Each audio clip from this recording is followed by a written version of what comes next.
over the Memorial Day weekend. What did you tell your constituents who need this money? Well, Chris, thanks for having me on, and thanks for focusing on this important issue. And let me tell you what happened. Last Thursday, Speaker Pelosi adjourned the House of Representatives for the Memorial Day recess for 10 days, and everybody was out of town. And I'm heading to the airport to come home to Texas. And what I hear is that the Speaker was inclined to bring forward a bill that would spend $19 billion unpaid for without any head nod towards the disaster we've got going on at our southern border, and that she was going to do so by unanimous consent. And that means she wasn't going to have a vote. And I don't know about you, but the American people were working last Friday, but unfortunately the House of Representatives wasn't in Washington. She was going to bring forward a bill and have it go by consent, and I just happen to be of the belief that if you're going to spend $19 billion of taxpayer money, we should vote on it. The People's House have a responsibility to do our job and vote. I got you. So I left the airport, went back, stood there, and I had stood up and showed up on Friday, and I objected. Now look, I've got a lot of understanding of how much this means to people in Florida and Georgia and Puerto Rico, even in Texas, and how important it is. But you know what? The Speaker has had 5 months to get this right. These are disasters that have been going on or that occurred 18 months ago. We should do our job in the House, vote on it, and have an actual debate. The people are tired of business as usual in Washington. Let's just go. You unpacked three basic reasons of your resistance. Let's just go through them one by one. One, you said she's not letting a debate. She was doing this by unanimous consent. You know, the nod there is that there isn't going to be consensus on this. Now, Jim Clyburn, and in looking at the legislative history here, this is not new, this bill. You guys agreed on a set of monies and a set of principles. It went over to the Senate. They supposedly were going to like it. The president didn't like the Puerto Rico money. Then there became more of a kerfluffle. But then the stuff that you did like, the president got past the Puerto Rico part. The Senate then sent it back to you. So in essence, Chip, this is what you guys already said yes to. Why say no now? Well, first of all, you'll know, and I think you, Chris, have looked at the record, 150-odd Republicans voiced objection. It was a large number of Republicans that voiced objection to the first version of the bill. But the bill went to the Senate. It came back. None of us had seen it. We didn't know what was in it. We knew that it had $2 or $3 billion more than the first version. And now we had to take accept what Speaker Pelosi was going to do, put it on the floor on a Friday after everybody went out of town, and pass it by consent. That's not what the American people want. They want the White House has already sent on. The White House had already signed off. Sure, but the White House's view was that they wanted to try to get the kind of relief that they want to get in place, which I totally appreciate, in Florida and Georgia and Puerto Rico and other parts of the country. But our job in the House is to vote. You shouldn't pass legislation. You shouldn't pass a bill that's going to spend $19 billion without voting on it.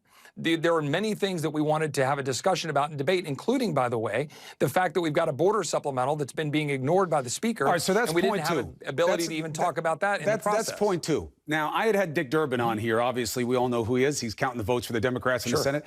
He had said, look, I like this disaster bill for a number of reasons. One of them is I think this is how we're going to deal with the emergency on the border. Chip Roy and I have talked about this on this show before. It's a constant concern for us here on Cuomo Primetime, and with good reason.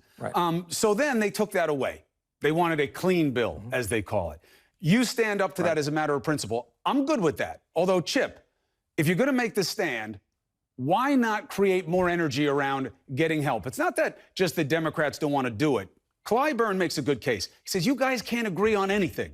Compromise is seen as capitulation, like you're giving your head. You guys can't even agree on getting done what will help stop these kids from being held in places where they're going to be sick, held too long, maybe worse. Why not? Well, I think you should ask that question of my Democrat colleagues who refused to even have a vote or debate it. What should have happened is Speaker Pelosi should have called us back in, or not adjourned, by the way, gotten the bill over on the disaster supplemental on Thursday. We should have debated it Thursday night, debated Friday. She should have put forward. But that supplemental is filled with things that have nothing to do with the emergency. I'm not saying they're not worthy debates. I think it's all worthy. The asylum rules, reunification, all that stuff. Have the debate. But you guys can't handle it all at once. You can't even handle one part of it. You can't even get these kids out of harm's way. But, Chris, that $4.4 billion supplemental that Director of OMB Vote sent up as a letter request to the Hill. Yes. Let's have a debate on that. We didn't have a debate in the House on that. Let's debate it along with this disaster supplemental. Let's talk about the 100,000 people that are not being apprehended. Let's talk about the kids. Let's Too much time. Deal with the kids right now, Chip. You know they're dying. Fine. Well, we can have that debate about the beds that are needed to house the kids. Let's have the debate about the beds that are needed to deal with families. Let's have the debate about the fentanyl that's coming across the border, the cartels that have operational control of the border. There's an emergency. It's like there's a hurricane coming, and you want to have a debate about preparedness for the next storm season. We got to deal with the crisis right now. Well, but the crisis right now, Chris, is the flow across the border. And if you don't stop the flow, then that crisis is going to continue, and you're not going to have enough beds, and all the beds in the world is not going to deal with the kids. Just to correct the context. In order to stop that. Flow to the border. This isn't about drug mules and, gangbangers and MS-13. This is about kids and the people who are coming with them. That's the crisis they can't handle the flow of. Right, but why are the kids coming across? It's because the kids are being used by the cartels, often being recycled, and they're being abused because we're not doing anything to stop the flow. But the numbers have that as nowhere near a significant percentage in terms of the number of legit economic and other different types of emergency desperation that's sending them to run. I don't think we have to make it sound like it's all bogus. It's real need that's there. There's some people who are abusing the system, as always.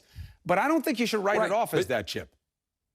But you know as well as I do that the cartels are going to make, well, the report came out a month ago saying the cartels are making $2 billion moving people across the border. They make a ton of money. Not even talking about the narcotics. And they're abusing our asylum laws to do it. And so we've got to actually address the issue at the border and not just have a Band-Aid put on it with beds at HHS to house the kids. We need those beds. Let me be honest. We need them. We need the beds. We need to deal with the families. But if you don't fix the asylum process, I know, but why can't you do the beds first?